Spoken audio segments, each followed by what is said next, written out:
Ndị ọma njem ọ na-ekene m n'ụbọchị nke tata. Biko ozi a bụ gbasara ndị South East bloggers, not South East content creators. So the bloggers ewe biko achọrọ m ka ị gee ntị, rụchaa ntị gị, wela ihe rụchaa ntị gị, gee ntị nke ọma ka ịnụ ihe nwanne anyị nwoke na-ekwu maka ndị South East Kezafia, ndị bloggers. Unu echefukwana subscribe or comment, share, ma click your like button. Always try to on your notification because I gonna return the latest updates ewe biko nenen vidano. Share this video, click on like and love. Yeah, Ajene Emmanuel, I greet you. Ekwu eziokwu kunewe bawa mba. Mana ọnụ makwo na ife a na-ekwu eziokwu. O nwere ife kpatara nji wee de South East bloggers and not South East content creators. Go.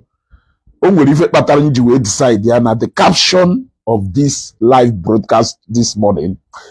Ka m were nwayọ differentiate ye ka onye ọ na wee mara ebe okwu m na-eje, because when you say Southeast content creators, there are so many people who are creating content in the Southeast, and they are using their content in one way or the other, either to entertain people or to pass message.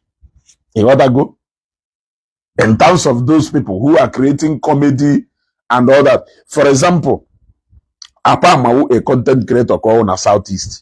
You can hardly see Apama getting into any controversy or not. Rolex, you talk about you cash out to her. You talk about Efibo. You talk about Onweba. You talk about Albino brothers. There are so many of them who are content creators, creating content for the purpose of educating the people, entertaining people, or even contrary message which we may not like, but only people like it here. Yambaba is a Southeast content creator. Aisha is a Southeast content creator. Somebody executive is a Southeast content creator. Onye Obodo, even though at some point he wanted to go, but I think she got back to track. Onye Obodo is a Southeast content creator. You talk about Kenafaha, I may not remember all of them, but there are so many Southeast content creators. But when you differentiate it by saying bloggers, the people who set camera like I'm doing now, and blog, those are the people who are capable of bringing about the next Oko Yabana Southeast. I'm talking about bloggers like me. We are bloggers. I had that art in either comedy or we blog. We analyze things. And on how we analyze those things, we are either likely to maintain peace or if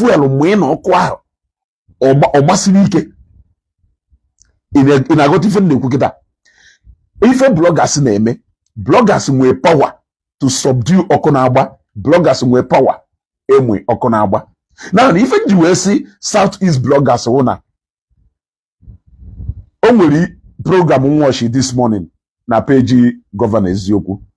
And to be honest with you, if you believe that some of that allegation are allegedly against some certain people, not the wrong, then you must be joking. If you think not the wrong, then you must be joking. What these guys do is to plan in a WhatsApp group. I don't know if that WhatsApp group is still active today, but we know that there was a time these guys in on a WhatsApp group. What they do in that WhatsApp group is they stay there, they plan on a stage saga against somebody who is not even aware of that plan. Let me rephrase it again. There is a very big difference na mona ijowa plan ulo nwaanyị na ya chọrọ ịgbasaga for the sake of creating traffic or whatever. Na agba iju ụwa na-agba nke ha dị iche. Otu o nwere ife dị iche na mụ na iju ụwa nọkata dono plan a state saga against NC executive who is not part of that plan. What they do is they thrive on controversy. If there is none anywhere, they create one. We know this is what they do in a WhatsApp group. I don't know that WhatsApp group Okado active till today. They stay there, they plan about one problem or the other. That is how they gradually brought division. They gradually brought division among brothers in this Southeast Island. So when some set of them are being accused of blackmailing a businessman like Akozion, no what are so and so amount. Now hire a champion in media. I can never argue that. If it never happened, it's left for them. But what I know is that I can never argue that, because those men are capable of doing and undo. Recently, their next mode of operation is ganging up against. Yeah, let me tell you, often say, or if you even wake say me yabieku, agbago monosiono. No nwere ife a na-akpọ constructive criticism, nwere ife a na-akpọ destructive criticism. If you are criticizing something, your criticism must fall under these two parts. Somebody who is criticizing constructively is criticizing you so that you may do better. But somebody who is criticizing destructively is criticizing you so that you may go down. There was a time, just like what is happening to Zion now, it was a media instigation done by people. They did it intentionally. They created that intentionally. Now, what they did against Zorobitas, was more like a union simply because one of them had a misunderstanding with Akozion. They all recruited themselves. And usually what they do is they plan it. It is a planned deal. They planned it so that you can either approach one of them, or you approach two of them, or you approach all of them. That is exactly what they do. Now, let me guide you on something. Do you remember the day they went to Anambra State Government House to go and see Professor Chukwuma Soludo? They went there, and after whatever thing that happened there, they were supposed to come out and speak with one voice. Now, along the line, Judas Nimefa. Some of them went and collected money from another politician. They now started trying to have a banter because they were conflicting interest. Now, let me carry you along to somewhere. Imagine what would have happened if one of them or two of them or three of them did not go out to go and get into another kind of arrangement. Or Hanchanine Norokwa in unity. Only a video Makasorudo, only a video Makasorudo, only a video Makasorudo, only a video Makasorudo. Each and a Hanchanine they speak out of their own mind. Now, the cancer no between them, or let me say, the catalyst no doka a union between most of these people is nobody than JPAC. JPAC is the instigator. Nyangwelu capacity of Ipo Nifi before Malifeneme Ajamuko people is so netua ona poto opoto wa hakwa ka afia nyangwa jiazo. Onya patana a lot of time go decide go I am quitting saga. Mana oka na agba saga with style. He understand there's something from that video Hammer. Governor Izoku was trying to stick to the fact that, remember the issue about them billing Akozion 9 million or else they go against his product, which is Zoro Bitters. Remember, Naifa Unyao the issue. Now, when Wagaji came in, JPAC came in, Haton Noye to Ebana Kono. Even when Governor Eziokwu was trying to stick to the issues on the ground, they were trying to turn it into what they know how to do best. However, for that gone are those days they use the platform when I oppress people. Today, if you work on your platform, I will come to my own platform and I will respond to you. If there are people who are listening to you, my dear, there are people who also listens to me. So now, along the line, there is something that happened. There is something that happened. Abalanzo nyeko keke. When I send the request, no shole bata. The other guy, I know that from onset, another program. Or like that guy, you know, because we believe in that guy, you know much to say about Igwe Credo. The only people he needed in that program are people who have a lot to say about Igwe Credo. That is his weapon. He can never stick to the issue on the ground. He always wants people who will one thing or the other to say about the person. Now, along the line, what he did was the guy nya drop Governor Eziokwu said, even Onyeka Abalanze, na send the request. JPAC will say, yes, drop wire, caponite, then will one thing or the other to say about Credo. That is their tool. If I would choose how many caponite one person or the other, if only the platform, so that those people can come and say one thing or the other against Igwe Credo. That is the only weapon he knows. So now the tools yeah, and he end up manipulating some of those content creators because of one deal or the other on a wutarafa. For the pocket, yeah. Even they do. That is why during the time problem, there are people he expected that they should come up and stand. Now, number one, Basis Empire. Basis Empire did not do that. He came against Basis Empire. Echijoke Ebuigwe. Ebuigwe did not do that. He came against Ebuigwe. Ijowa did not do that. He came against Ijowa. He came against a lot of people. All manamuma who no go areas in Sowa. All manamuna and Odoka. Two corners that can never meet. So he knows all can go bad, all blacklist go from the one. I'm on our side, the more he knows that my side is a no-go area.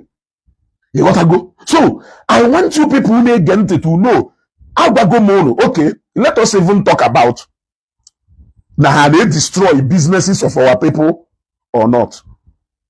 Let us talk about, because I heard some of them saying, complain. It once we work in Palace of Justice. There is no way people can know the meaning of that justice in your name if you don't go back to the drawing board and bring justice to what happened in the Palace of Justice. That was where the main conspiracy started from. And that was where people learned that with controversy and with conspiracy, they can always make their way out. That was the origin of the biggest conspiracy that happened on Facebook here. And it still remains the highest till today. He should go back and bring justice to what happened in Palace of Justice. Message again to Wagaji. If you want people to believe that you are truly out when you have an issue to talk about, for people to believe you, you need to go first and bring justice to the people of Eshakamuwo. All those people who were involved in Eshakamuwo and that Amagomago Ununokongu Dibia Jemen and Kayanando. For as long as ni Meshirono, from the beginning of that matter to the end of that matter, Okongu Dibia bear that burden all alone. But you were the one who collected moto. Brumoto Huna. Okongu Dibia did not eventually collect any car at the end of the day. He lost out completely. But this was the game. Ununine dono plan, execute, and people fought for it. They brought money in millions. It's a little money. Kaya Nando Juelo factory bana elemiri. Go moto. That man bought about 4 vehicles worth close to 100 million. It is not a small money. Kana jende mado. Couple with moto go biri. So if you want to tell us that you have integrity here, if you want to tell us that the fight you are embarking on is a just fight and not a paid one, start by bringing you always tell us now makano na amali fa na akpọ na agende mmadụ ego now mgbe kpachala ego kpacha ego mmadụ wefu aka wee nalụ here. I always come after you people to ask you people na enwelu ndị nọ na ala Igbo deserve these voices. Agwakwara nya nwaanyị Abuja sie, why are you wasting time lending your voice to people who have voice and they can speak for themselves?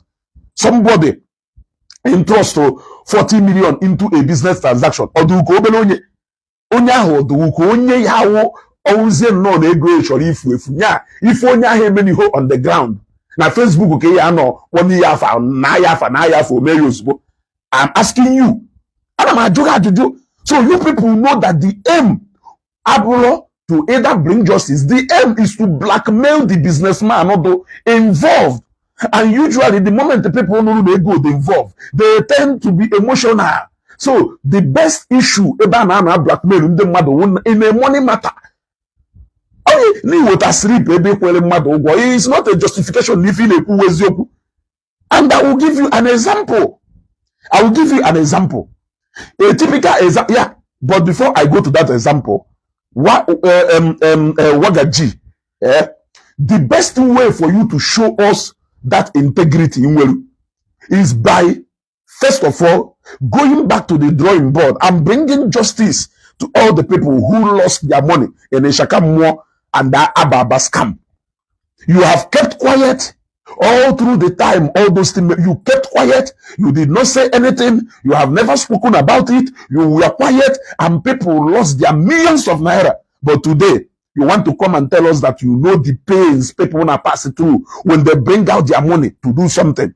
Now, JPAC, all the people you took to Apokoko, are you going to come out and beat your chest and tell us that all of them, that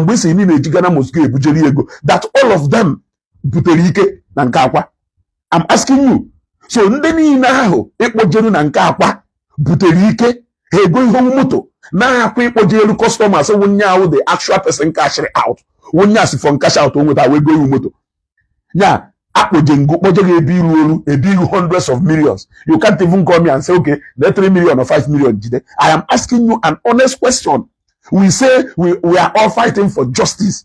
Everybody always speak from integrity part. I have integrity. I have integrity. Integrity for where? Where is the integrity? When all of you came to Facebook and you all descended on a brand which is Kelafaye, Zorobitas, and the JPAC in there deny it. How can you even deny that you did not demand for money when it was in your mouth?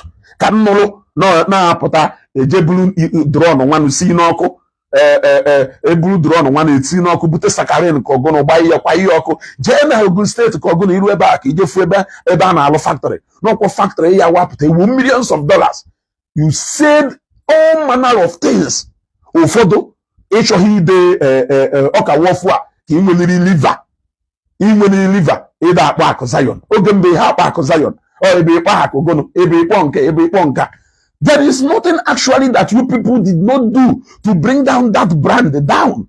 So how can I believe that you were not that what Credo said Abulezioku? I have not said in Ifokunu Wezioku, but I have said based on your actions, because it was a network of things. Post. Even some of you who claim no, but you kept on making the same post as if you are in a union, which you are anyway. It's a question I'm asking you. Yes, or for yourself, another content creator. A bulls opposed to it, but are you able to wear there? Nguma uje pack, just comment here. Ibularizie as a new broadcaster here. The main source breaking that news. We know the time the man of Onisha with a complaint about Akusayon. That man came to me first. And I told him, look what is going to happen. Already, a well popular known Reverend Okochukwu gentleman about this matter. One, now, this person is trying all means possible to go to JPAC. Even that this person has started conversation with JPAC. I called back this man. I told him, the greatest mistake you can ever do is to take this matter to JPAC. If you want to try, take it to JPAC. It will fail woefully. And his aim, number one, is not to get justice for you. His aim is to use it as an instrument of saga in order to pursue whatever agenda or interest in young woman or pursue. So usually, when you bring this matter against somebody who is not controversial, they don't have interest. They don't, if you like, go and try. Maka Osapa group of company market as well. None of them will have interest. Are you trying to tell me that Nandi will buy in any business? Now the only people how we go problem with you, some are best and when I go name them. Those people who are or businessmen who need social media presence. Or businessmen who need presence here. These people who are social media. Or also someone. You know what I go? But their target with these people with that image. Because that is where the money is. It was your job, you will know darling when even go one achok settle that matter. May not be that but because you don't want people to drag you, because you don't want your name to, and they believe one of these people who are capable of clearing that mess. You will start looking for a way to clear up that mess. Are you getting what I am saying? So I want that man, and he went ahead. Today, what happened? What happened? So if along the line, we decide, yeah, okay, I want to do this now for the peace to reign, it is still a saga, a saga too for them. So either ways, their aim is not to achieve any result. Their aim is just that dragon, because that is where some of them make their money from. Are you getting me? That is where some of them make their money from. Now, let me tell you, for people when I say, I complain, even you will lay this foundation, can we go on neither this one, nor this one, nor this one. All they do is interest. And when you see them shouting and jumping up, you will think now with your own interest at hand. At the end of the day, what they are looking for is their own pocket. The justice you think they are looking for is justice for their own pocket. Otherwise, let them come. I have so many problems I can hand over to them. They won't even be interested in that problem, because they will either put money. They will put money instead of even getting money out of it. Come, let me show you. I have a lot of them. Sometimes I even run away from. In fact, those are the problems I like a handle. So I only with an such problem or no even know that I have a lot already in my hands. Those are the ones he Ohonke involve for Galanye man itupo neme meshane nwere say thank you or egwapụta na somewhere or akpọ na aso say okay let us stop. In fact we something in emejele anya, and the next thing I hear me why afu ubo nya ma why afu ebeguru onya ase photo. That is the next. You want to go unwelu case of people who cannot get justice. I repeat, when you put 40 million, 30 million, we make business or he knows where to get his money. Obrongo, he knows where to go and get that money. Makano onye wonyohi echogodu where na Facebook from morning till night oyeye yono. Oyeye yono.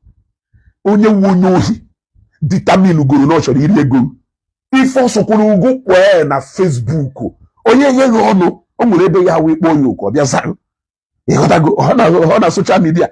So now, social media no doka an easy getaway if you think that is the only place you can get justice. I drag her people. Then the man you go justice. Now let me go down to the justice proper.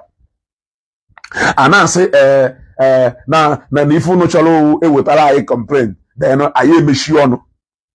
We me share video mmelu ebe inside life ukuloku mwe sego na ofunye content creator na Igbo ejehonga. Nga na gbogbo ga ho awaiting trial mo hanky panky no ijenga ya won chasicha nga pota odo ya na convict ye other people will not learn. Other people will not learn. You said you don't want to bring down the business of your fellow Igbo man. Do you know how much people pay you for you to come and advertise their product? Do you know what it took so many of these big men who went out presence na Facebook?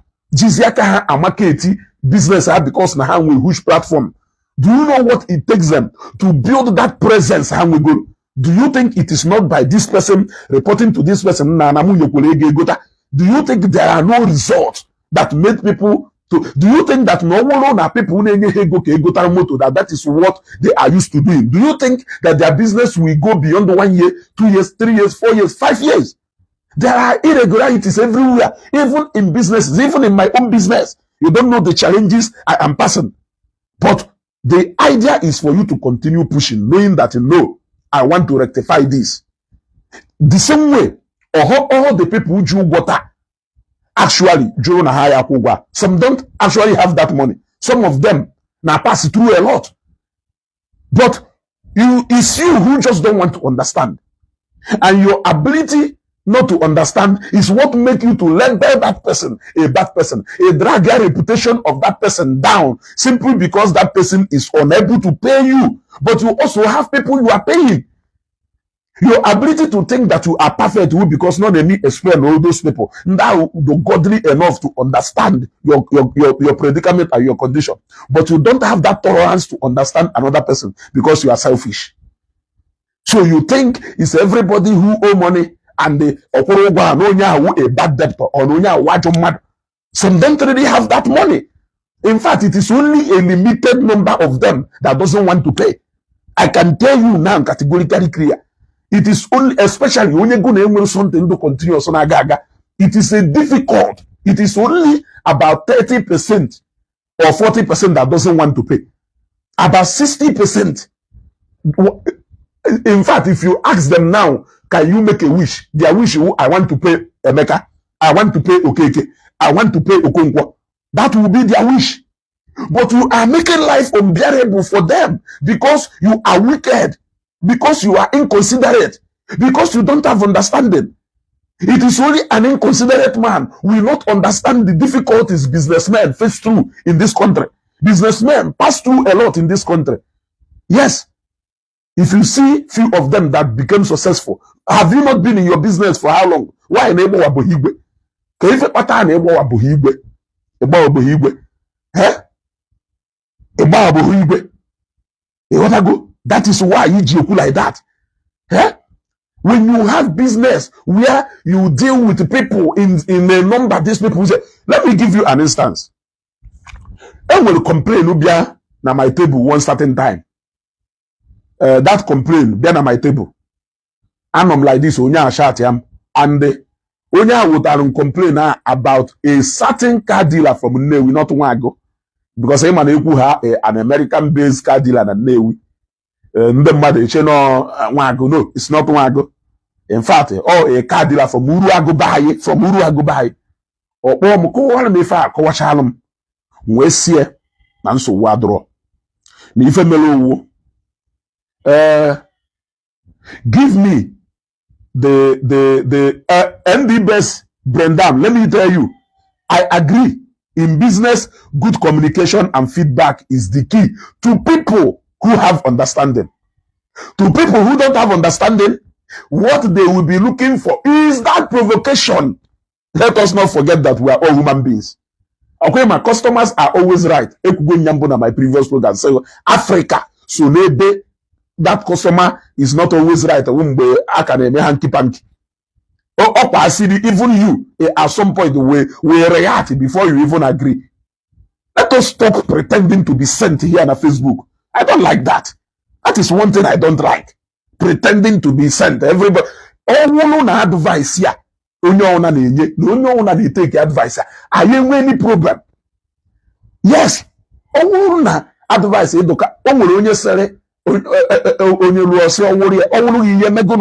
Sometimes you even do worse than advice.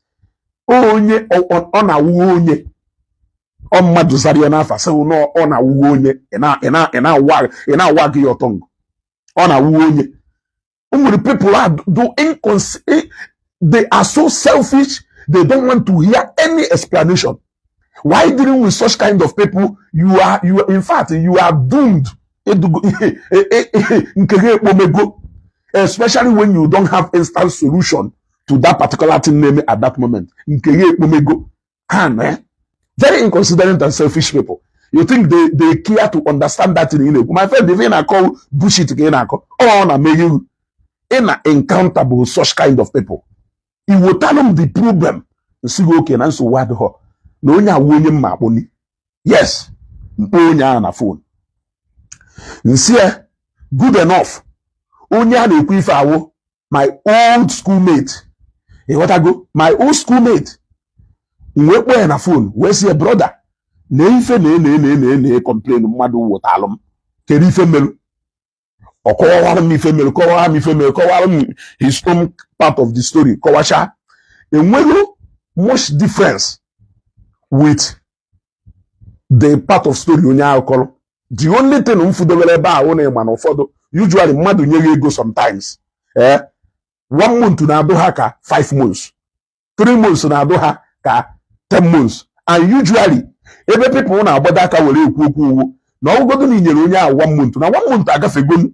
Not the second month to gafe, not the third month to kano. But for the assistant, they go near since over 6 months or 1 year. If not that business transaction, in many, if not that business transaction, I'll last to go about 2 or 3 months, which is still manageable. I'm telling you, fact, if you want peace to reign. Since you need nature's chalanya, happy beggar, happy beggar in an element to decide the Aki Gori and Obodo you, and the reason that I do Obodo you. Which is not, it is only your decision. So I think in doing that, I will millions of dollars. Go in the China Afia he may delay. Bro, I want to ask question. If your customer complain about your services, will you go ahead and block your customer? In the best, Brendan, majority of complain about these people, they are anything to block it. I can tell you clearly, and when an issue of blocking, within a few and don't depend on it. Some people now got to the point of threatening, and you cannot threaten them because you are the businessman in question. Look, let us stop this. I am facing the fact now. Some people feel that because you need to go far. Now we right, you make anything how you make no what. Let us also stop that arrogance so that you can be able to align with the mental state of people. When people they feel because of need you no or need you no you make you feel no you make without even knowing that the law is also there to protect you. Who is the debtor? You are not aware. The law is programmed in such a way that no you protect the debtor and don't need you. Yes.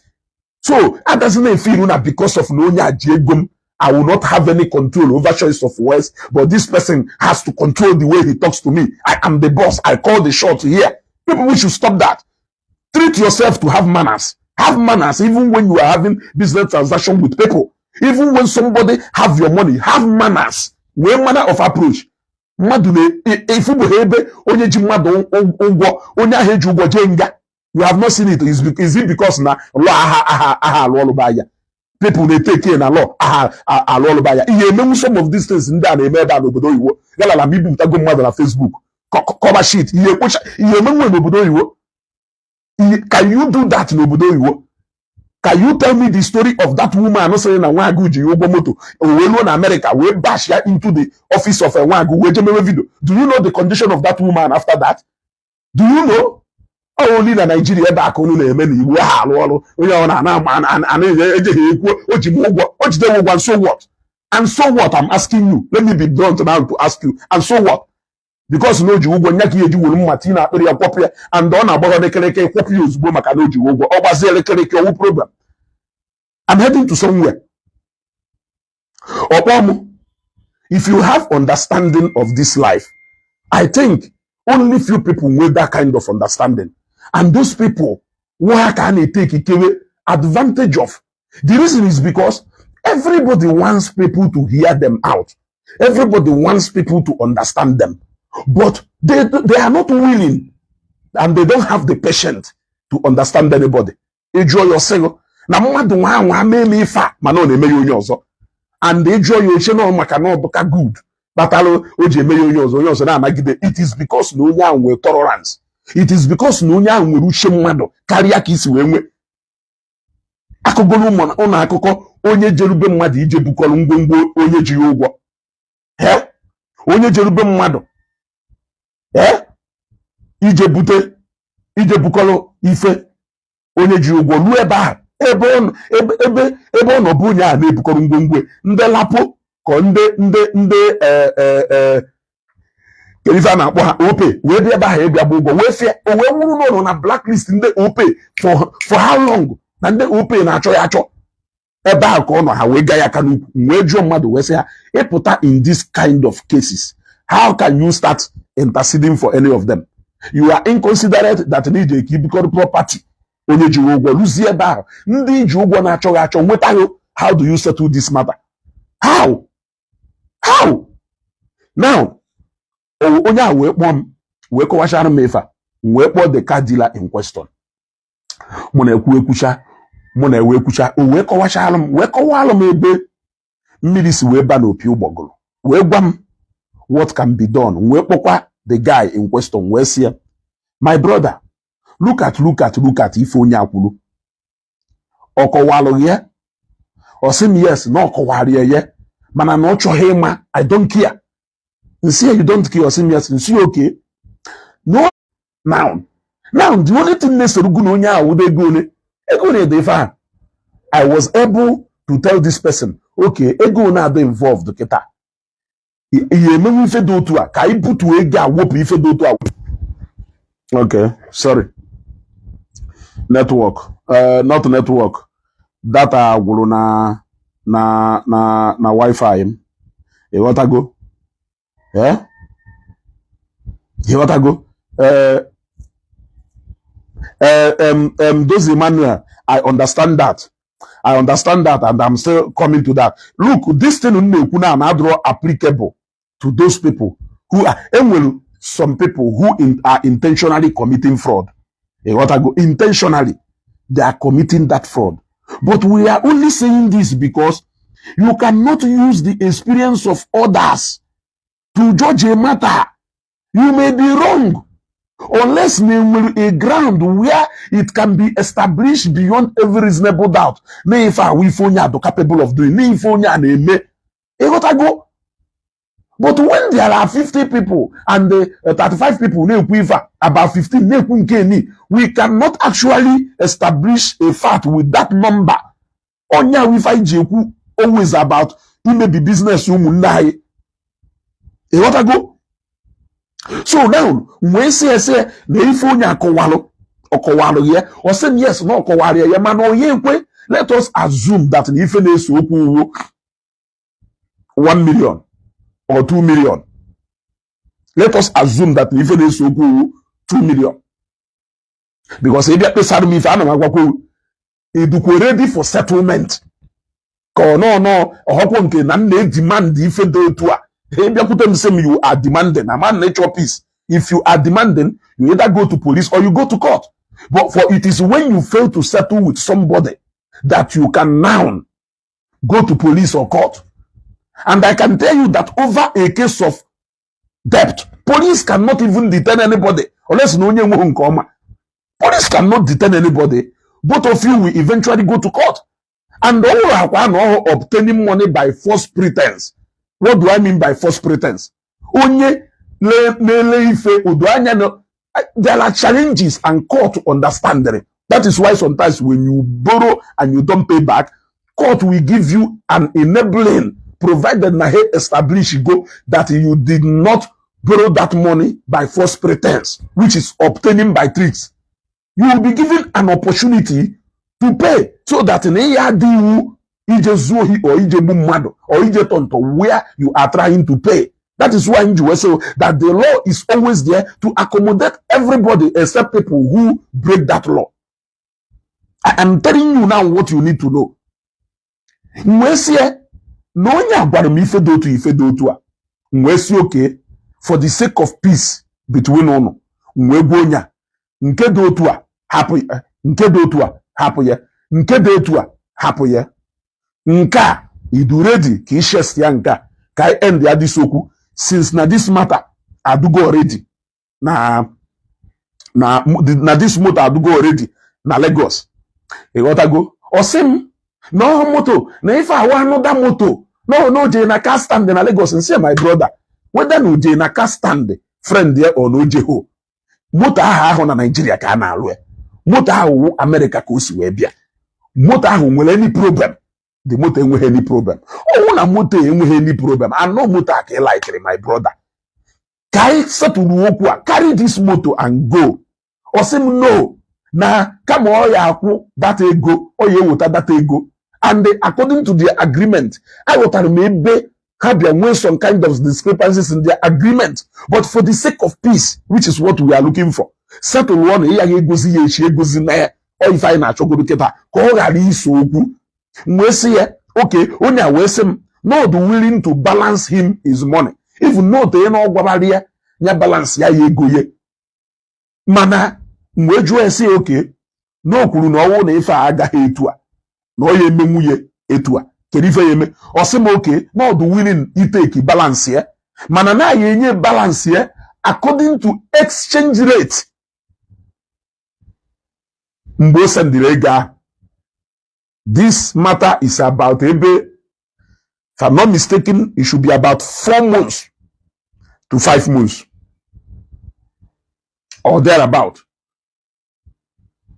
Mwe kpọ ya ọzam mkpọkwa ya ọzọ zam mwe si ya mgbe unu na-ego ego a kedu ka unu si wee kwụ ụgwọ ọgwaba chasịcha m mwe si ya o lesiriwu moto na ego igwe ka o lesiriwu moto na naira nkọwalụ m ife ọkọrọ nkọchasịchalụ m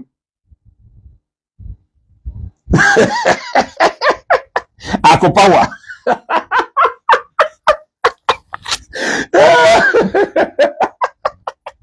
Akụ Zion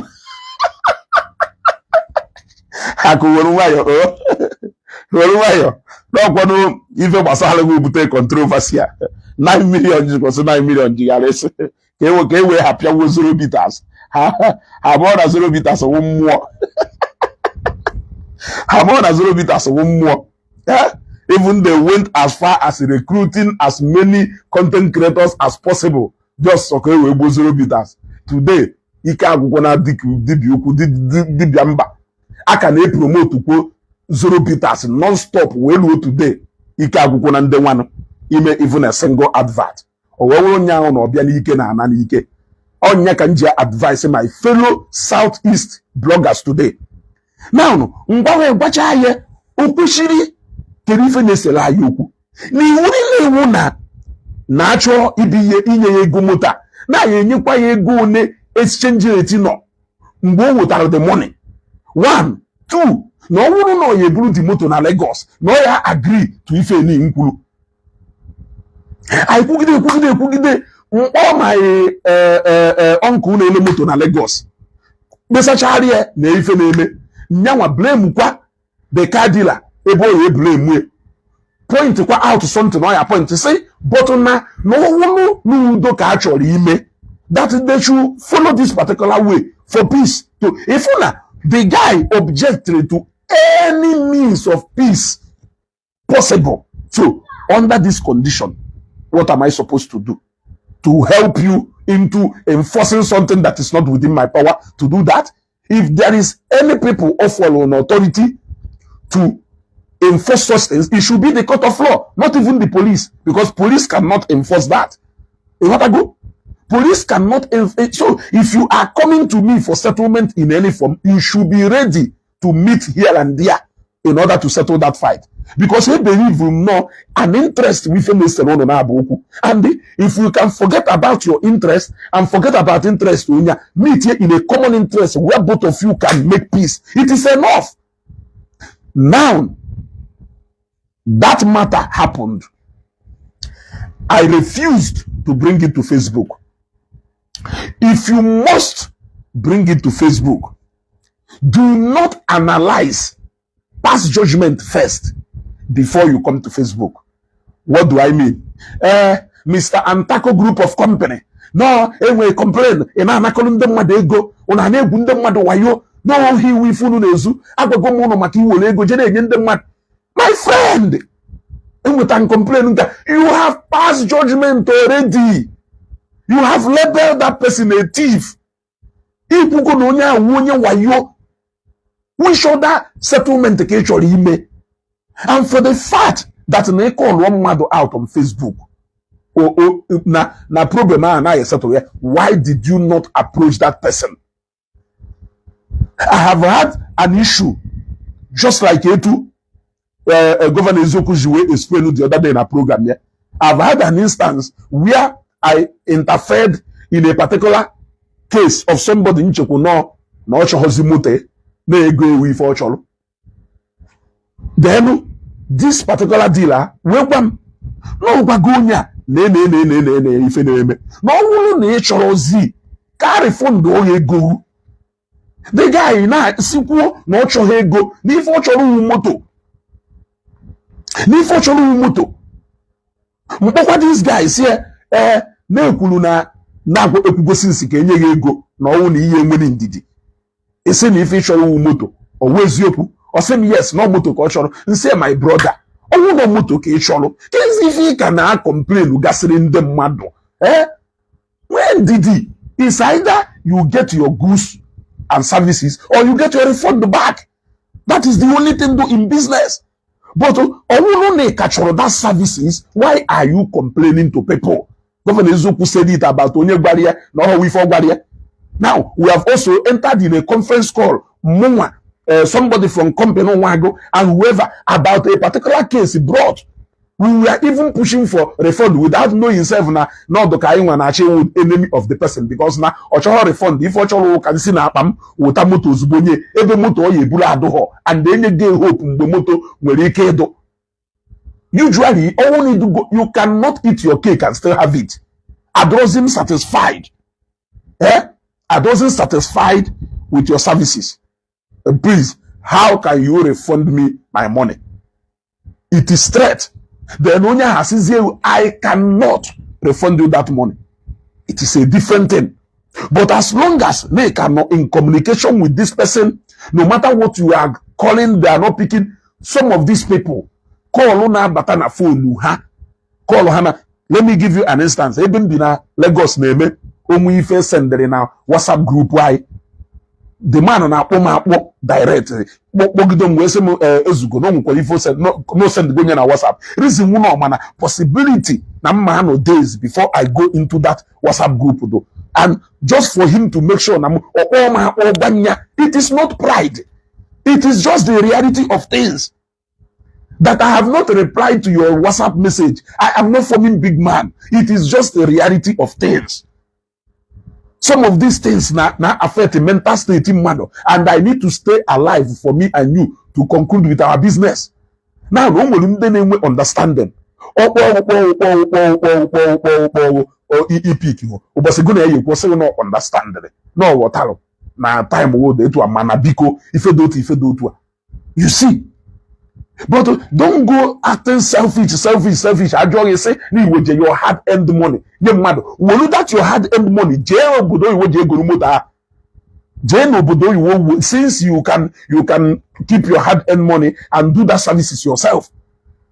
Business that requires people money movement from one hand to another, there may be ups and downs. Or they may between Guno Nyocha and Azuafia and Azako Nyocha Sasa Ebona Kowaro because you don't want to cut off that business relationship. Man, other have between Guna and one leg.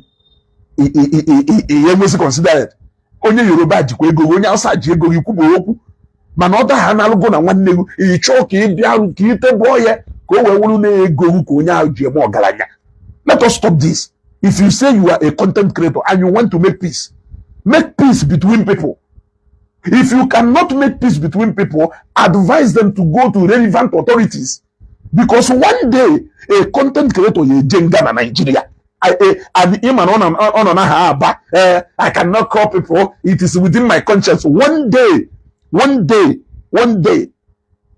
Ofu onye enwe time wo. You go explain tire. The worst of it all is that particular person in there no victim. Ye disappointed at the last day.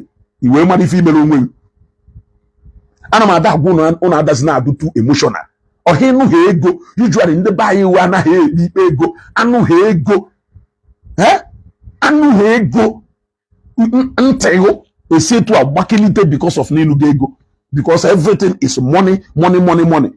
Ụfọdụ ya asịrị na onye ọnwụ na ya na ya emekọ n'ife ego na onwe ife jikọ ya na onye a ọ na ihe ofike by saying that you think it's all about money. You think everything about this money. You will not because of your too much attachment to ego. Will you miss your friends? Will you meet your reliable associates? Because of your over 100% attention n'ebe ego do. Inyere mmadụ ego na Monday. Ọgba ọnọ ya return on Friday. A friend of yours will go on Friday. Ife kante bakutente n'ọnụ. And that is why you will not advise people. If you want to, na go na your friend, don't borrow the money. I say, I am telling you today now that in my own dictionary, it doesn't exist. Yes, it doesn't exist. No, but what are friends for, if not for inconveniences? I'm asking you.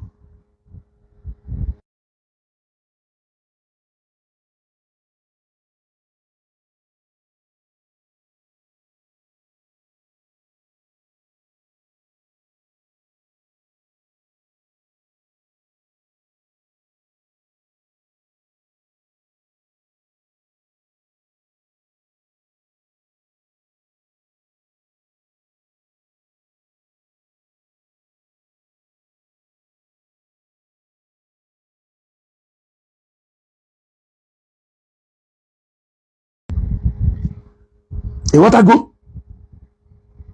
There are so many things. There are so many things that we are doing that is not just right.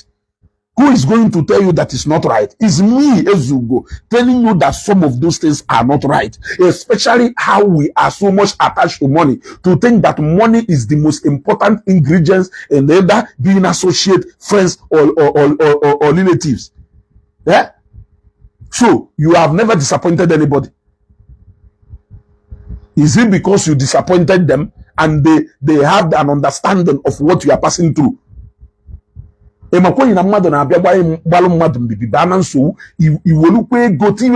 can comfortably tell you today, me being Ezugo, that nego coming from me being the person with the commitment. Yes.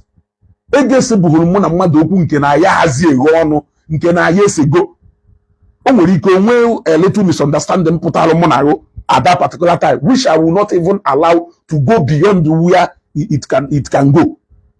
And I am happy that I'm living my life that way. I am happy that I am living my life that way.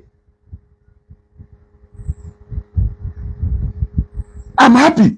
Ono put on Facebook, ona say, no, na fighting for justice, no, na fighting for justice. But ona name if I don't put on Facebook a slander business mad. Meanwhile, you have never owned any business in your entire life. Build one before you think of destroying one. Build one where you can render perfect services that you are trying to teach us. When I hear Kosharis lecturing us about business and commitment, I listen and I clap. But when I see somebody who has never done business in your entire life trying to lecture businessmen about how to run a business, I laugh. Or if it's social media, it is the best equalizer. Social media are capable of Dangote na Okonkwo no mweri. If not because of social media, or we don't know in reality, where will you even have opportunity to speak to some of these people? You talk to very rudely because you have a platform. Yeah, Agogo Mono so many times that 365,000 followers is not equal to 265 million. When the real problem meets you, that 365,000 followers cannot get you out of it, except if you develop a habit of building fan base and not followers. Followership cannot get you anywhere, but your real fan base can get you to anywhere you want to go. But you people are too conscious of chasing over followers and not building a perfect fan base. ya ghọta enwere m 100,000 followers, 300,000 followers, 500,000 followers. Are they quality followers, or are they just following you to hear the things you are saying? Ụbọchị ikwutere ya akọrọ aka. O nwere ife a na-akpọ na mmadụ nwere quality fan base. Building a fan base is far better than chasing after followers. Onwere onye ya agwaghị ya, mụnwa ya agwaghị ya. I will still repeat. Unu ebuzina business ụmụnne anyị. Onye chọrọ igwu mmadụ wayo, especially ebe onye ahụ nọ in an advantage position. Police self emebụrụ ka onye chọrọ igwu mmadụ wayo jụ na ọya egwu wayo. O wee uzie ngo nwa pụtara na Facebook na-enye mkpọtụ. Ishe na inyewe mkpọtụ nyecha mkpọtụ kwari because of no between ụmụnne anyị. Jee call onye Yoruba out. Yes, jee call onye Yoruba out. Jee call onye Yoruba out. Between 2016 to 2017, somebody gburu nwayo. Ịchọ ka mkpọrọ onye a ka ije call way out. Ka onye ya ego. Ka mkpọrọ onye ahụ ka ije call way out. I have a friend of mine in connection with ndị Yoruba, egwe wayo of ego ne. Ka mkpọrọ onye a jee call onye Yoruba out na Facebook na ịma na ya na ụjọ ha atụ. Jee call way out.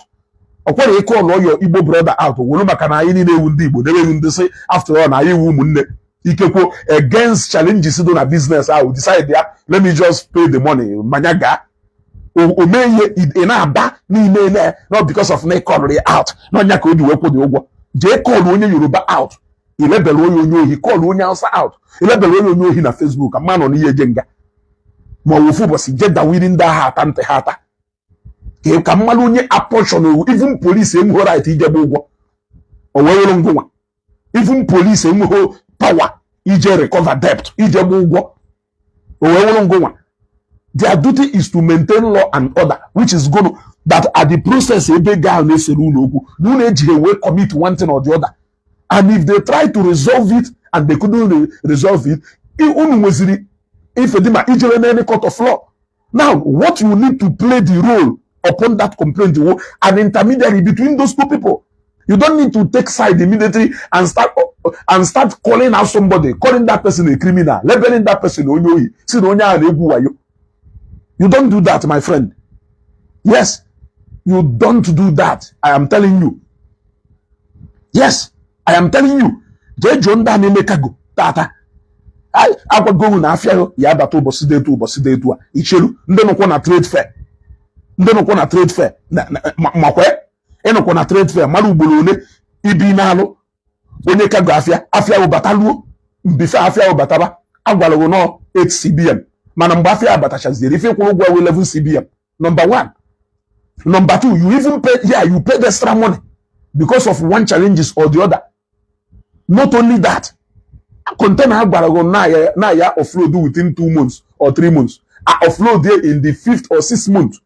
Yet, actually, in Izuchakwa, Iburuka, Buchakwa, Zenkago company. What I go inconveniences do in business only election and they buy. Can they buy what that? It is a necessity. Yeah, it happens, but it shouldn't be happening always. Otherwise, or do they I say no, if I name, and that is why I made this say, Abakwalo, Jepa Kugo.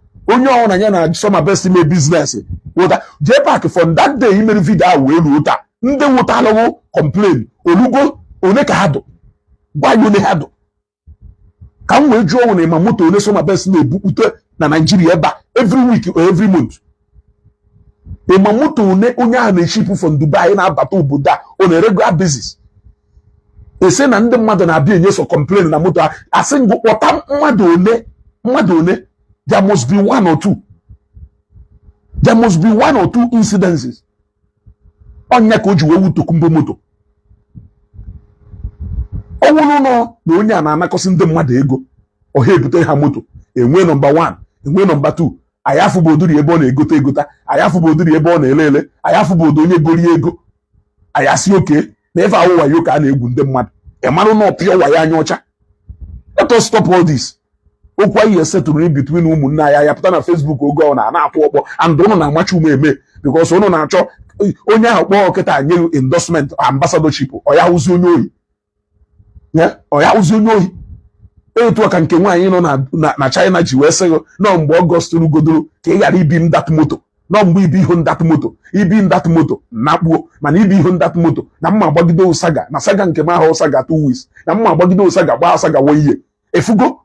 They are now using saga as a tool to exploit our Igbo business people. That is what they are using. They are now using saga to exploit our Igbo business people. Moto ahụ na-ebi ihu obi ihe ahịa ọwụrụzie na Soma Best na-eme shipu moto ọbata. Ana m ajụ ajụjụ ọ Soma Best bi ihe ahụ moto ahụ ọwụrụ na Soma Best awụ na perfect na Soma Best na-edeliver because obi ihu moto ahụ ma ndị nyere ihe 40 million ka o bute ha moto ma ndị nyere 100 million ka o bute ha moto forget about them nakpuo ijezie nyama moto nnukwu ebe jee paaki na-ekwu ma ndị nwa dibịa na-eme enye ha ego ka ha merụ mmadụ ife ha erie ego akọrọ ha out echi niile. How many times have you called Akwa Okuko out? Even the time people called her out, you came up in defense of him. But you started telling us the wrong things on him. The moment renew commitment, you changed again. So which kind of justice are you looking for? Justice for your pocket. Justice for your pocket. Throughout your blogging about Ndewa Dibia, Ogidolu, Kelafaya, Alusiego to the point that na Alusiego si Asababia be arrest na Lagos. Ipo akuna ala to go to the point that na akuna ala to go to na Alusi one gbapuru egbe. Ipo obi ada da po nde Dibia niile. How many times did you call out Akwa Okuko? If you have comfortably done that, we will say you are fighting justice. But you couldn't do that. Meanwhile, this is the Oga Pata of Ndedi Bianina. You even brought some customers. You took a lot of customers to him. You confessed to Ibulu Apego, Nebula Apego, Nebujeri. Abokunano Mono, Loban endorsement you on. A businessman need the people to buy his goods, and if you only with that followership or only with that number of people that can be able to buy it for sure. He is just using your intellectual capacity and nothing more. What is interested is in that platform, not you. If you if all the interested to use that platform to get to people who are going to patronize him and buy his product, that is all. You know what I go? If you put advert and all the AIT, you may not like the owner of AIT. You may not like the manner in which AIT is there operate. But AIT may wider reach. What the people are reach out to mail with the information and it's left for them. What they just want is that publicity. And you know. You will you go and the mother like endorsement ya when you show no put on a court case when you my job no so couldn't we bring that 0 bitters down. I will go on the time of your evil rule is over. Time also on platform if I want to dish out to people that time is over. On recruit one every day can content creator and car endorsement. In fact, we will choose the content creators agree with if you on a hapofa on any need to have your closer. On a WhatsApp group, you know. Apple had the video, on your name, or if you may not able to be over the years. Waiting for him go Babylon. If you may chew ka evangelist Ebuko be easy go Babylon, on Narutina, or turn always one mothers, or June or Yeme, on recruit one against him.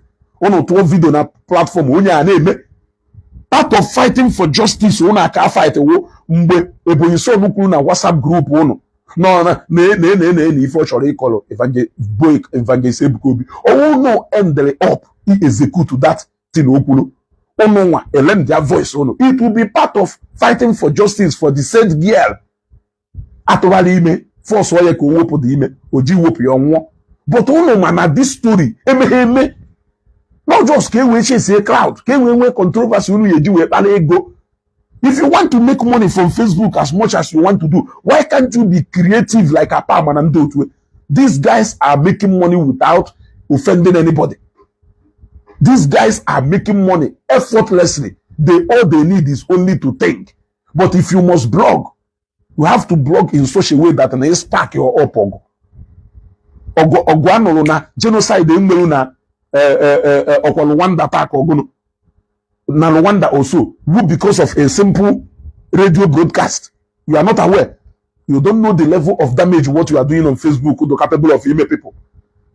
You don't know, Abi. You don't know. And that is why many of you keep indulging in all those hate speech. Oh, na Zambia ka na-atụ mmadụ nga maka hate speech. Ọnwụ na ife ahụ mata ya asị kwuru na ọnwụ na-achọ onwe ife meluye na onwe ife merie na ọrịa ahụ hapụnụ ha mana ọnwụ na-agbara ya egbe unu emerie nka jidenu ndị ụka gbuonu fa nwenube ha ọkụ ọtara ihe na Zambia ujecha nga n'ụwa ya ụbọchị ọzọ kwanyere onwe ya ugwu all because of na Nigeria a lawless society. That is why he is walking away free. Because ọ suppose ịma na mmadụ nwere ike ịpụọ gbakwiri ndị ntọ ọkahụ ndị ntọ bugolu ọhanya ka ha mma ọkahụ ndị ntọ bugolu ndị stre mgbọtụrụ ọkahụ ha mma. Anything can happen against natural causes mmadụ anwụọ. So what you are instigating people is anything cause ọnwụ ọwụrụ na ife ahụ abụrụ natural causes, they should go out. Suppose na ikwuchara ife ahụ na-apụ onwe ebe ha na-ezu ohi mgbe egbe tụrụ na moto ebe ị nọ apụ ojegbuwe ndị mmadụ because of utterances ịọta na Facebook. Then ndị mmadụ na-ekwu ọ na-asị na ha ama ife ha na-ekwu na ha na-ekwu ọnụ. Yeah? I don't know what you people are trying to teach people self on social media. My job here is very simple, and that is why it may not always go in your favor. What I don't want is constant oppression against somebody. They watch ya ebe ogunine na na Facebook. It is against those people and I shock their voices. And when I look at the content of all those controversies and all those blackmail, for any substance and then one day then I call nyampo. Gone are those days you will use your personal interest and you will come and confuse the rest of us. We will be dancing chakiti upon your own interest. You know, cash out. Gone are those days. I sense higher. We will come out and counter it immediately. So you say, na I seek for justice. E potana na dia kan gbago potana Facebook uta call or out First Bank or Access Bank. If we have cases whereby somebody will want to open app where come transfer or yemepenie in order who lose a business transaction. Pota a content creator. Ezugo, because the Access Bank mefa. Potana Facebook call Access Bank or First Bank or Zenith Bank. Go for all these big institutions. Handori. Kemaleba akano by anogo in the next minute. We wouldn't MTN network or Chakonyoha or Nyohi all manner of things. Kemaleba cannot by ano. Eh? Kemaleba cannot by ano. Manona ye ono machaku ifunu neme o ijeku umunno na ajụọ say you are fighting for justice. Agwakwana no ngeshi debe ahụ na fighting for justice. Jane okuzo prison. Okuzo SAS. Jane prison oka. Jane Ikoyi prison. Jane na Kuje prison. Magaya na different police stations niile nwelu around you. Iru ebe ahụ funde need justice. Iru ebe ahụ funde nwe ọnụ na-ekwuru ha. Ohe poor man no dokago pụta esiri jere ịnụrụ ọgaranya ọgụ ọgaranya nwere ego ijeku lawyer ya wocho ojeku pụta na Facebook ọsọ na bịara ịnụrụ ya ọgụ ngụnwa na onwe ujere gbatara mmadụ 40 million wee jiri eche ịtụ onwe nga ihe ego ni moto 40 million mana onye wepụta 40 million ji go moto ka ịsara na eje elu shitere ọgụ. Ana m ajụ ajụjụ so onye nwere ihe ego wepụta 40 million je go moto enwere ihe ego pursue a legal battle to any level or cholo. No ngwa enweni ho ego ni moto 10 million self for your own money. Jere batari 40 million. Because what we see here is the eye service ka na eme. All kito only need ego. You need to put your own money. You need to put your own money. And when mano no all they are Harrison bam issue ha na-eje eme where they are fighting for people who are helpless. Nke a only reja fight onye ma na ya gwakwa na odure jo ya wetakwa ego. Ose una anaghị onwe na agụ unu che na-ekwu ha kwa ego na-eji mmadụ ụgwọ antena niile efenisia nọrọ ndụ because of n'elugo na-eji mmadụ ụgwọ ịnụ ha na-eji ụgwọ ịnụ ha ka akpọrọ debt antena niile akwụrụ ọtọ ịchọzi inu anything onye ji ego ndị mmadụ ji kwụ ụgwọ ndị mmadụ oji imedana business imedana such a demanding business do capital intensive imedana mekwana kọntena mmadụ na-abata na wọf onye ọwa ya eji ego ya eji wee gbe ọgbagharịbagodo ego chọba ebe ọ ya agbata mbibi and ọnwụ onwe ndị kwekọrịrị ụgwọ afịa at that moment ọ na-edile ndị agha and ọhụma niile ya agwacha the real and true situation of things ịghọtago ọhụma niile because ụfọdụ nwere ike ọgwa ahụ the real situation of things nwere panic so ụfọdụ were rather hide that real situation and be giving you hope because the moment o nwere ụdị eziokwu ya ahụ ịgwa mmadụ kịta onye ọnwa eluzuo hope debe ahụ na ife ahụ adụgo helpless meanwhile ngụnwa mana na encounter such things oge ọna and na assault nwe you know all this. Are you trying to tell me that you don't know it? Ka ọ ghara iwe ikekwe n'imecha achọpụta na ife onye ahụ kwuru ụwa asị. What is important is that na as businessmen everybody lie. Everybody na-atụ ụga ịma nke bụ eziokwu. If you need iwu ịma na this is the situation you can handle, then ịgwa custom ife ya ahụ egwe ka o wee nwee patient. A na-eme ya eme. You are not perfect.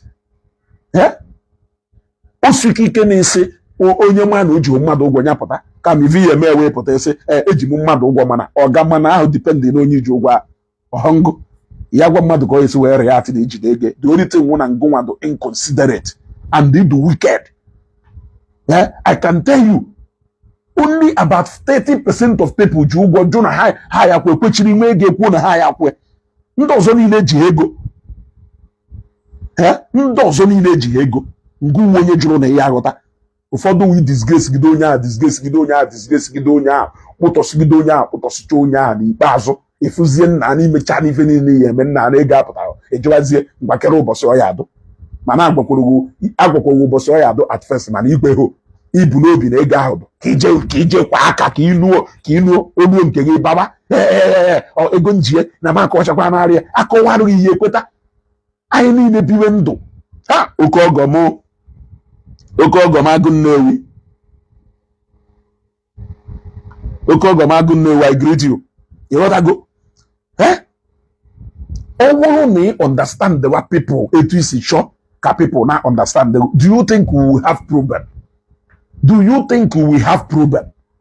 Ị na-agwa mmadụ ọga okwu adụgo ngwa mezie ife a ka eme ife a ka udodo ọjụ sịrị na ọ chọrọ ife a eyiri ngụ kọtụ jee na kọtụ na iruo na kọtụ iruo even jọji ya ekpe ikpe ihe dictate rie jọji needere ịfụ this wee arrive at judgment ya mana ọnụ pụta na Facebook gwara ha mebe nne agwara m ụnụ ofu content creator ejeho nga na South East content creators other people will not learn their lesson maka a sịrị na alụ gbaa ahụ ọwụrụ omenala continue mewe na alụ maka na ọwụ na omenala ọnụ na-esiki for justice onye bịa kpesara m ife mmemme ife maka onye bịa kpesara m ife mmemme ife maka what happened to applying due diligence? Adịna mkpesa alụghị na enene ịchọgo ka m gwa gị ebe ego na-ese ndị mmadụ okwu onye akwụ ụgwọ mana ịbịa kpechasịcha ikpe ahụ ịfụ na ikpe ahụ nwee gosi wee kpọdo isi people na-adụ unnecessary selfish and ndị dị selfish okwu ahụ a na-ese ka ha na mmadụ because ife ọnwụ na ọ na-emewu interest ya wu ife ọma ọ chọghị ịma maka nke onye ọzọ afụgo m case of ebe mmadụ ji mmadụ ụgwọ onye ahụ mechakwa jide ya ụgwọ o debe ahụ na nke enyi onye enyi ji ya gaa na ọ nọrụzie na-enye mkpọtụ ọ n'ikpeazụ ka echetara ya nwoke ichetakwa onye iji ego ndo na iwee na-ekwu okwu ife dị ife o wee malụlị na ego nke onye ahụ o jiri karịrị nke o ji kịta mana onye dịrị nke ya kịta onye ka eji agwa ya ifu ebe okwu na-esere mmadụ na-aba eke na ikpe n'ọnụ ofu onye call this person, ask the person. Onye o nwere ike ọ wụrụ na kesi ha na-abụdụ ka a case of 6 and 9. This person is right, this person is right. What you need to do is to find a point where you will reconcile two of them together. Their interests are one, which is njiwegwa. There is always that common interest that capable of maintaining peace anywhere. All hand and go your own interest of getting into that matter. You can resolve that issue. Do beyond settlement. No beyond settlement. A lot of them na case one ka report goro ha refund ego a or olu at the right time moto apụta one n'ime ha gbanụ m one n'ime ha iche na ọnwụ na onye ahụ bụ n'obi na ọ chọrọ izu mmadụ ohi iche na ọnwụ na onye ahụ bụ n'obi na ọ chọrọ izu mmadụ ohi na ekpere m ifele ọ na-eme onye ohi ifele ọ na-eme onye ohi ịchọ kpọọ ya na CNN ịkpọcha ya na CNN ọ nọrụkwa ebe ọ nọ na-agwa gị ife ọ na-agwa gị ịghọtago ekpere ime a na-amụcha mgba nwee jewe ohi ekpere ime aha atụjọ social media dragon ifuru onye ohi ọha atụjọ social media dragon drag ya na social media nya ka imeru ife emelu imeruru ife ọma emelu imeruru ife ọma emelu so ọwụ na ife ilu na drag onye ahụ kwụ ụgwọ that is a confirmation na onye ahụ abụrụ onye ohi that is a confirmation na onye ahụ abụrụ onye ohi ọkwụrụ onye ohi ka ejidere egbe n'aka ọka luo kọtụ kwuo not guilty ama kpegide ikpe ahụ for how long ikekwa at the end of the day esetikwa onye ahụ free due to lack of substantial evidence ọnụbọtara ịgbata ụgwọ n'Enugu polisi o nwere ụfọdụ ụgwọ polisi na-eti isi na SF ọnịya ha unless na onye dị involved dị willing to settle onye ahụ adịghị willing to settle iwu na ụgwọ ahụ ya ni polisi ya gwarịrị na ịchọsịkwa take it to court ịgbatara ụgwọ ichidoro onye ahụ ịgba ọkwụọ ya iweje mma ọkwa atachịrị platfọm unu nwechara onye nyibo oghe gị ji wee zadi mkpa nya ka iji eje agbata ụgwọ nya ka iji eje agbata ụgwọ ịmahụ na ya kọlụọ mmadụ out na Facebook ọ respond with court summon irimegodo ego nke nwe ozugbo na kesi ya ka m nwee mara interest odo na irimegodo ego na kesi ya ichekwa na kesi ya ebigbo irime ego na mgbe iriere millions of money na kesi ahụ anya gị edo you will know how best to address people openly ịpụta na social media na-akpọ mmadụ onye ohi na-akpọ mmadụ onye a meanwhile imebụ personal dealing with onye a imebụ personal transaction with onye a mana iwe na because of negotiable slip 50 million isi na onye awụ onye ohi na onye awụ criminal na onye awụ gụnụ meanwhile akọwacha arrive at somewhere agbamọ na ma ha aduzi that kind of emotional akawugo m that emotional and ị na-ada emotional too much mụ na agaghị emenwu ife notice ha ya ebe ị nọ I will distance myself from you ọsọkwa enye awụ na m na-enweta millions I will distance myself from you yes because ndị a na-adụkere too emotional hardly go na ha megara ha they will begin to sound ha na-ada awụwa angel ha na-ada awụwa mmụọ ozi ha eme ife ọjọọ yet ịpụkwa akụkọ ha na-akọ mmadụ na-ewude ezigbo mmadụ ngoma na-edewe ahụ na-ewu sent ịpụkwa people na-akọkwa maka ya should we now believe everything ha na-ekwu maka ya should we do that? Should we do that? These are the same people who recruited themselves. When you know it is all lies. That was when they are still trying to test their social media skills. Then, a lot of bloggers are bagutana. Ena blog na page, ona blog na nke. Unemulozi monopoly over information. So the one you decided to sell with, what the one people allow inwe monopoly over that information iche ni sell ikwu na ife na acha black we are always there to tell you no na acha green onye ọzọ pụtakwa gwa no na acha red before you know it ife ha na acha white na acha black na acha red or different people believe kwa no na acha black na acha red na acha white ma no keduzie eziokwu dị n'okwu kele eziokwu dị n'okwu onye ka iji gwa unu emebizi na business ụmụnne anyị provided na onye ha bụrụ a certified scammer business ya na nwere address onye nwe business nwe address onwe issue pụtara it must be handled even ndị nwe physical shop ebe a na-ele afịa na-enwe problem o wee wuruzie even onye nwe physical shop ebe ọ na-ele afịa na-enwe problem o wee wuruzie una na-aba arịkọva ma ego n'Enugu ị na-arịkọva ego